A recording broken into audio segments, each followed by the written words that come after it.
అసలు కాపీ కొట్టవలసిన పని బ్రహ్మం గారికి ఏముంది? ఆయన ఈ తరపు ఏలియా. ఏంటి? ఈ తరపు ఏలియా. మలకి 4వ అధ్యాయం 5-6 వచనాలు చదువు. యెహోవా నియమించిన భయంకరమైన ఆ మహాదినము రాకమునుపు నేను ప్రవక్తయగు ఏలియాను మీ వద్దకు పంపుదును. నేను వచ్చి దేశమును శపించకుండానట్లు అతడు తండ్రుల హృదయములను పిల్లల తట్టును, పిల్లల హృదయములను తండ్రుల తట్టును త్రిప్పును.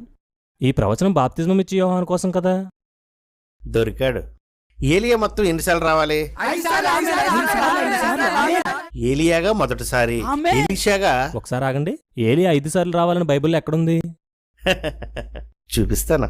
నెంబర్ 1 ఏలియా, నెంబర్ 2 ఎలీషా, నెంబర్ 3 బాప్తిస్మిచ్చి యోహాను, నెంబర్ 4 విలియం బ్రెన్హామ్, నెంబర్ 5 ప్రకటన గ్రంథం 11వ అధ్యాయంలో 2 సాక్షుల్లో 1 సాక్షి.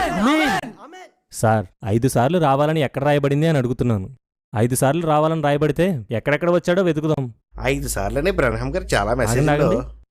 బైబిలే మీ సిద్ధాంతం కదా, అందులోంచి చూపించండి. బైబిల్లో లేదని, అది బ్రహ్మం కల్పితమని నాకు తెలుసు. మీరు కూడా తెలుసుకోండి. కొన్ని బైబిల్లో డైరెక్ట్ గా ఉండవు, అందులోంచి మనమే గ్రహించుకోవాలి.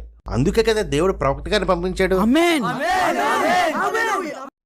ఆమెన్ అంటే ఏంటో తెలుసా మీకు? జరిగిపోయిన వాటికి ఆమెన్ అనకూడదు, జరగవలసిన వాటికి ఆమెన్ అనాలి. ఉద్యోగం అంట ఉద్యోగం. సరే 5 సార్లు అన్నారు కదా.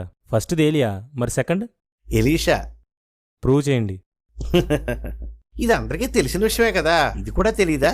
తెలీదు సార్. ప్రూవ్ చేయండి బైబిల్ నుండి. 2 రాజులు 2వ అధ్యాయం 9 నుంచి 15 వరకు చదువమ్మా. ఎలీషా, నీకు కలిగిన ఆత్మలో 2 పాలు నా మీదకు వచ్చినట్లు దయచేయమనను. అందుకతడు, నువ్వు అడిగినది కష్టతరంగా ఉన్నది. అయితే నీ యొద్ద నుండి తీయబడినప్పుడు నేను నీకు కనబడిన ఎడల ఆ ప్రకారం నీకు లభించును, కనబడిన ఎడల అది కాకపోనని చెప్పాను. వారు ఇంకా వెళ్ళుచు మాట్లాడుచుండగా, ఇదిగో అగ్ని రథములను అగ్ని గుర్రములను కనబడి వీరిద్దరినీ వేరు చేసెను. అప్పుడు ఏలియా సుడిగాలి చేత ఆకాశమునకు ఆరోహణమాయెను. అంతలో ఏలియా అతనికి మరలా కనబడకపోయెను. మరియు ఏలియా దుప్పటి కింద పడగా అతడు దాన్ని తీసుకుని యొర్దాను ఒడ్డునకు వచ్చి నిలిచి ఒంటి మీద నుండి క్రింద పడిన ఆ దుప్పటిని పట్టుకుని నీటి మీద కొట్టి, ఏలియా యొక్క దేవుడైన యెహోవా ఎక్కడున్నాడనను. ఎరుకో దగ్గర నుండి కనిపెట్టుచుండిన ప్రవక్తల శిష్యులు అతను చూచి, ఏలియా ఆత్మ ఎలీషా మీద నిలిచున్నదని చెప్పుకుని అతనిని ఎదుర్కొనబోయి అతనికి సాష్టాంగ నమస్కారం చేసిరి. చూసావా? అదన్నమాట. ఏది సార్? నేను తీసుకోబడిన తర్వాత మరలా నేను నీకు కనిపిస్తే నువ్వు అనుకున్నది జరుగుతుంది, కనిపించకపోతే జరగదు అని చెప్పి ఏలియా వెళ్ళిపోయాడు. ఆ తర్వాత ఏలియా కనబడలేదు అని రాయబడింది. అలాంటప్పుడు ఏలియా ఆత్మ ఎలీషా మీదకి ఎలా వస్తుంది? ఏలియా ఆత్మ ఎలీషా మీదకి వచ్చిందని శిష్యులు అనుకున్నారు, దేవుడు చెప్పలేదు.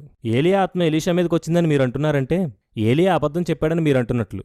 అక్కడ ఏలియా దుప్పటి మాత్రమే పడింది. దేవుని ఆత్మ ద్వారా కార్యాలు జరుగుతాయి, కానీ మనుషుల ఆత్మ వల్ల కార్యాలు జరగవు.